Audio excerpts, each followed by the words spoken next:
up, you guys? It's your boy the Kryptonian saying, bringing you a review for One Piece chapter 258. And once again, this is a fairly simple chapter for One Piece. Not much going on, but there's more setting up going. So I guess I'll call this a setup chapter more than anything else. So basically, the chapter opens up. Chopper's being chased. Chopper's like, oh my god, what's going on? Why am I getting chased? Like, Chopper's doing that shit, right? And then you have Luffy, and he's just like, what are you doing here? Like, I thought this belonged to the Kami. Like, who are these Shandian people? How is this your island? It's the Kami's island. And I really, because Luffy's just looking around, and I'm like, Luffy's trolling. He knows better.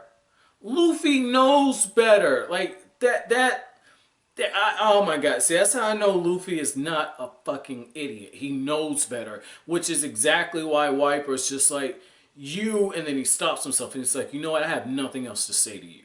Nothing else at all. I'm just gonna whoop your ass. And when it comes down to that, right, when it happens, right away I'm going, like, when Luffy says, now you're speaking my language, I say, okay, Luffy's just trolling just for the hell of it. And I almost feel like Luffy was trying to pick a fight at this point. And if that was the case, I don't mind it, because I don't mind trolls, okay? Like, so just to see Luffy do that and to know that he's actually got an edge up on Wyper, because Wyper is pretty banged up right now.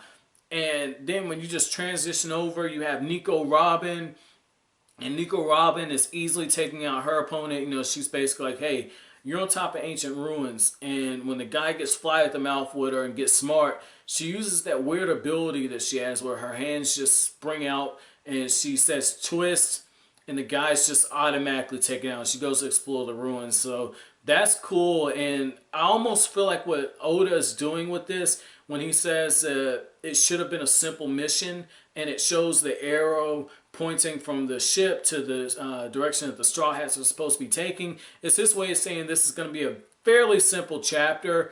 And that's exactly how it goes. Very fast paced. A lot of stuff was covered, and yet not much actually happened in the actual story. So that part was cool, but the highlight for me comes from when Zoro, he's taking out these different goat-looking people, and he actually gets approached by one of the vassals.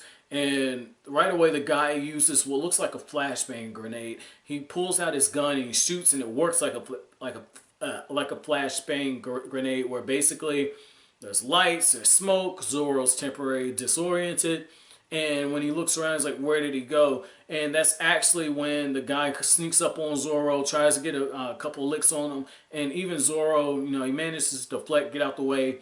And Zoro, after he's told, like, hey, Blue Sea guy, I'll stop taking it easy on you, right away Zoro's just like, yo, you know what? I was going to say the same thing to you. And I like how, as Zoro was taking out those different goat men, what was said was, this is one of the Blue Sea guys we were warned about. So right there, it's just like Zoro's backing it up, but I'm really wondering if this is Oda's way of saying that even though he doesn't have a devil fruit, Zoro is on the same level, because with the same ease that he has taken out all the fodder, if you will, and he's being challenged by one of the vassals. Well, I guess I don't think that's one of the vassals. I think that's one of as a matter of fact, I'm pretty sure it's not one of the vassals. I have to go back and check. But the same way he's being challenged by, it looks like one of the men in Wyper's crew.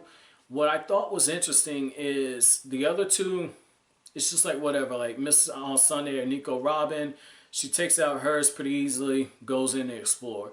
Luffy's getting ready to fight the leader of the Shandians, Wyper, and now you've got Zoro getting ready to mix it up. So I'm wondering, was that Oda's very subtle way of showing like Zoro's gotten a lot stronger? He was already probably the second strongest on that ship, but the thing is even though they've added 2 Devil Fruit users since they first started the crew, with Chopper and with Miss All Sunday or Nico Robin, Zoro's still that number 2 guy. And I even wondered, because of who Nico Robin was, and because of her feats, if I'm not mistaken, she took out like 60 fucking Navy ships as a small child. So I was like, well, based on her feats, wouldn't she be the second strongest? I definitely think this is Oda's way of kind of handling that all together. So that was cool. And just on a small note, I like how once again in the SBS corner, one of the things that Oda talks about is there's this fan and he's like, man, I just want to see more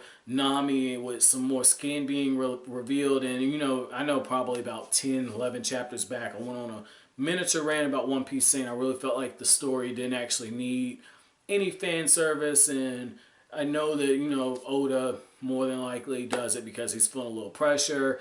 And I mean, the women in One Piece aren't the most attractive as it is. There's no variety in them. Like, oh shit, she might have bigger boobs, she might have different color hair, but they all look the same.